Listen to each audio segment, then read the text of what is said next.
गाजियाबाद के हिंदू युवा वाहिनी के पूर्व जिला अध्यक्ष जितेंद्र त्यागी को पुलिस ने गिरफ्तार किया है।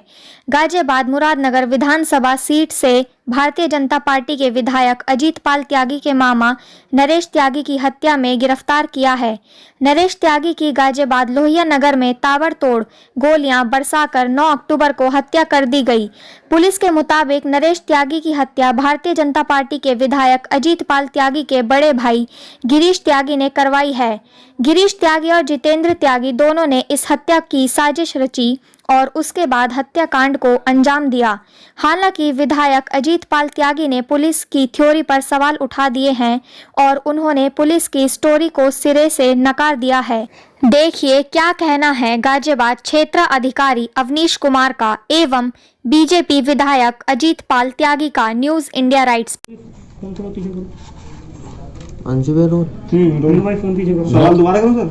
उसी में बोलते हैं 9 अक्टूबर को नरेश त्यागी जी की हत्या 2 अज्ञात जो है शूटरों ने कर दी थी। उसके संदर्भ में जो है मुकदमा या अभियोग पंजीकृत किया गया था थाना सिहानी गेट में। कई टीमें इसमें गठित की गई थी उसके सफल अनावरण हेतु और मुखबिरी भी काफी कराई गई थी, सर्वेलेंस की भी मदद दी गई थी। जो कुछ तथ्य निकल के आए थे उन तथ्यों के आधार पर जो है आज सुबह जो है सियानी थाना पुलिस ने जो है जितेंद्र को गिरफ्तार किया है। उससे पूछताछ हुई है। उससे पूछताछ में जो चीज़ें उसने बताया है कि जो मृतक के जो बड़े भांजे हैं वो और ये दोनों मिल के उन लोगों ने इस घटना को अंजाम दिया है। और करीब घटना होने के काफ़ी समय पहले 1.5-2 महीने पहले ही उन्होंने इस चीज़ की प्लानिंग कर ली थी। और ये उन लोग का मोटिव प्लान ये था कि जब घटना होगी उस समय वो अपने आप को यहाँ पे नहीं शो करेंगे और वो बाद में आएंगे। लेकिन बाद में जब ये खबर खोली तो जैसा कि इससे पूछताछ में इसने बताया कि कुछ घबराहट प्रॉब्लम या जो भी थी इन लोगों ने अपना फ़ोन स्विच ऑफ कर दिया और लगातार फिर फरारी काटते रहे और इसी वजह से ये लोग जो है अंतिम संस्कार में भी शामिल नहीं हो पाए। सर घटना के पीछे की वजह क्या रही थी और गिरीश त्यागी जो कि विधायक अजीत पाल त्यागी के बड़े भाई भी हैं उनका इन्वॉल्वमेंट किस तरह से है इस पूरे केस में? देखिए जो बातें अभी तक इसने बताई हैं वो सारी बातों को हम लोग तस्दीक कर रहे हैं। अभी हम सारी बातों को जो है उसको वेरीफाई करेंगे एविडेंसेस से कि वो बातें कितनी सही हैं कितनी गलत हैं। फिलहाल अभी तक उसने जो बातें हम लोगों के साथ शेयर की उसके हिसाब से ये है कि मृतक के जो बड़े भांजे हैं जो आपने बताया वो और मृतक में दोनों में किसी बात को लेकर खटपट थी और दोनों में पटरी नहीं खा रही थी जिसकी वजह से वो ये इस घटना तक बात पहुंच गई। शूटर्स सर अभी फरार हैं? शूटर्स की कब तक अभी उनके शीघ्र हम लोगों को इम्पोर्टेंट एविडेंसेस जब शेयर हो चुके हैं और मुझे लगता है बहुत ही शीघ्र उनकी गिरफ्तारी हो जाएगी। ठीक है। क्या कहना चाहते हैं आप? मैं यही कहना चाहूँगा, पहले तो मैं परिचय करा दूं। मेरे बराबर में बाई तरफ बैठे हुए व्यक्ति का नाम है अभिषेक त्यागी जो मृतक नरेश त्यागी जी का बेटा है और दाईं तरफ मेरे नवीन त्यागी हैं जो उनके भतीजे हैं और दोनों ही वादी हैं। एक वादी है और एक गवाह है। और जो अभी आपने कहा कि नरेश त्यागी जी हत्याकांड में कहीं ना कहीं आज तक मैं मीडिया से एक दूरी बना के चला, इसलिए चला कि मुझे लग रहा था कि कहीं कोई जबरदस्ती का प्रेशर किसी प्रशासनिक अधिकारी पे ना हो जिससे कोई ऐसा काम हो जाए जो गलत हो। मैं किसी निर्दोष को इस मुकदमे में बंद होने नहीं देना चाहता था। मेरी सोच थी कि जो भी व्यक्ति इस केस में बंद हो, जो भी व्यक्ति इस केस में ओपन हो, वो सबूत के साथ ओपन हो। लेकिन पुलिस एक 11 तारीख की रात को मेरे पास आती है और एक लाइन लेके आती है।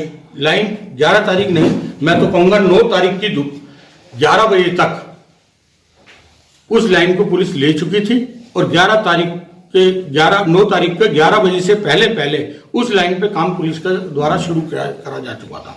उसी लाइन को आगे बढ़ाते हुए 11 तारीख में एक अपराधी का नाम लेके मेरे पास पुलिस आती है और मेरे से कहती है कि ये अपराधी से हमारी बातचीत हुई है और इसने बताया है कि मकसद जो था वो क्लियर हो गया है। कुछ लोग आपको डिस्टर्ब करना चाहते हैं, आपको परेशान करना चाहते हैं, तो उन लोगों ने ये काम कराया है। मैंने कहा कि परेशान करना क्या राजनीतिक है या रंजिशन है? बोले राजनीतिक कारणों से ही वो रंजिश रखते हैं। तो मैंने कहा राजनीतिक कारणों से रंजिश रखने वाला व्यक्ति तो राजनीति में भी नुकसान कर सकता है। उसे किसी की जान लेने कर ही कोई ऐसा काम क्यों करेगा? उस स्थिति में मैंने फिर पूछा जिस अपराधी को आप बता रहे हैं क्या ये उस केस का शूटर है? बोले नहीं। मैंने उस केस का साजिश करता है? बोले नहीं। मैंने तो फिर इसे ओपन करके आप क्या शो करना चाहते हैं? बोले जी मकसद क्योंकि क्लियर हो गया है और कुछ दिन में सब चीज सामने आ जाएंगी। मैंने तो जब सामने आ जाएंगी तभी कोई केस खोला जाएगा, सबूत के साथ खोला जाए। फिर मीडिया के माध्यम से समय समय पर एक कहानी छपवाई जाती रही, जिसका सबूत मेरे को देने की आवश्यकता नहीं है। आप लोग अपने मन से सोच लेंगे तो आप भी जानते होंगे कि उस कहानी को आपके द्वारा कौन लोग प्रचारित कराते थे। मेरे से कहा जाता था कि हम मीडिया से बात नहीं कर रहे, लेकिन आप लोग स्वयं उसके गवाह हैं, तो मैं उस विषय में नहीं कहना चाहता। तब भी मैंने कहा था, एक दिन कोई बात मेरे आगे आई, मैंने कहा भाई बिना सबूत मैं इस केस में किसी को भी जेल नहीं जाने दूंगा, क्योंकि जो असली दोषी है वो इस केस में सामने आना चाहिए, चाहे वो कोई भी व्यक्ति है। आज फिर एक इसी तरीके की कहानी चल रही है, और वो कहानी आज से नहीं कल से चल रही है,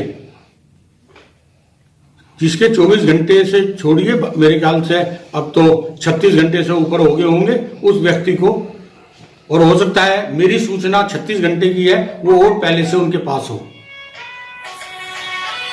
तो केस खोलने की तरफ पुलिस जाना चाहती है, और उस तरफ जाना चाहती है जिसपे फिर आज कोई सबूत उनके पास नहीं है। मैंने पूछा भाई शूटर कौन है, तो शूटर किसी को आज भी पता नहीं है। सर, आपने कहा कि एक आपराधिक व्यक्ति के खिलाफ वो जाना चाह रही थी, वो कौन है और उसके खिलाफ क्यों जाना चाह रही थी? वो एक व्यक्ति है सियानी का अपराधी मिंटू त्यागी, जो पूर्व में लूटों में रहा है और कई मामलों में रहा है। उसे पुलिस ने 5 दिन अपने पास भी रखा है, और उसके माध्यम से किसी व्यक्ति का नाम पुलिस लिवाना चाहती थी। पुलिस इस थ्योरी पर क्यों काम कर रही है? पुलिस क्यों पुलिस ये तो गलत कहीं ना कहीं मैं ये मानता हूं कि पुलिस के पास, क्योंकि अभी तक कोई भी सबूत इस केस के लिए पुख्ता सबूत नहीं है, तो कहीं ना कहीं पुलिस इस केस को खोलने में कोई जल्दबाजी दिखाना चाहती है, और जल्दबाजी दिखा रही है। विधायक जी, एक सवाल ये कि जिसका नाम आपने लिया मिंटू त्यागी, इस मिंटू त्यागी को पुलिस ने पहले भी उठा के पूछताछ की थी, आपसे भी बात कराई गई होगी। आज का जो पिक्चर जो बनी है, आज आपसे भी बात की गई है, आपसे बात कराई गई है, तो क्या जो पुलिस ने आपसे बात कराई है कहीं से कहीं तक आपको लगा? मेरी आज दिन में भी कई बार अधिकारियों से बात हुई, अधिकारियों द्वारा कोई ऐसी बात मेरे आगे नहीं रखी गई जिसे मैं ये कह सकूं कि उनकी हिरासत में कोई व्यक्ति था।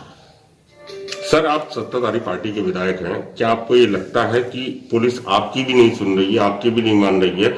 तो नहीं, मैं इस बात को ये मानता हूं कि कहीं ना कहीं पुलिस को लगता है कि भाई सत्तारूढ़ पार्टी का विधायक है या सत्तारूढ़ पार्टी से संबंधित मामला है, तो इसे जल्दी से जल्दी पैचअप करिए, नहीं तो ऊपर से कहीं ना कोई दबाव इस तरीके का चल रहा होगा। कहीं ना कहीं मीडिया को भी एक माध्यम से मौका मिल रहा है कि भाई सत्तारूढ़ पार्टी का मामला है और केस खुल नहीं रहा।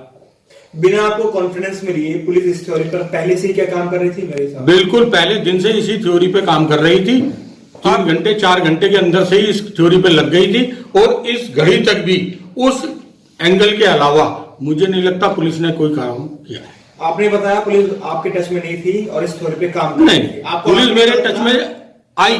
मैंने अभी आपसे बताया कि पुलिस की मेरी कई बार वार्ता हुई, पुलिस ने कहा कि अभी तक हमें कोई पुख्ता सबूत किसी भी रूप में नहीं मिले हैं। आज सुबह भी मेरे द्वारा दोपहर में बात की गई, और शाम को भी मेरी बात हुई, तो शाम को भी जब मेरी बात हुई है तो भी ये बात कहा गई मेरे से कि अभी हम कोई पुख्ता चीज हम पे नहीं है। अब इस पूरे प्रकरण में क्या आप उच्च स्तरीय जांच की मांग करेंगे या फिर? बिल्कुल, मैं हर तरीके से उच्च स्तरीय जांच की मांग करूंगा, और पुलिस जिस काम को, जिस जल्दबाजी से जिस केस को खोलना चाहती है, आज पुलिस एक मुलजिम को दिखाना चाहती है कि ये व्यक्ति मुलजिम है इसमें, लेकिन उस मुलजिम से ये बताने को तैयार नहीं है पुलिस कि शूटर कौन है। अगर मैं कोई काम करवा रहा हूं, क्या मेरे को शूटर का पता नहीं है?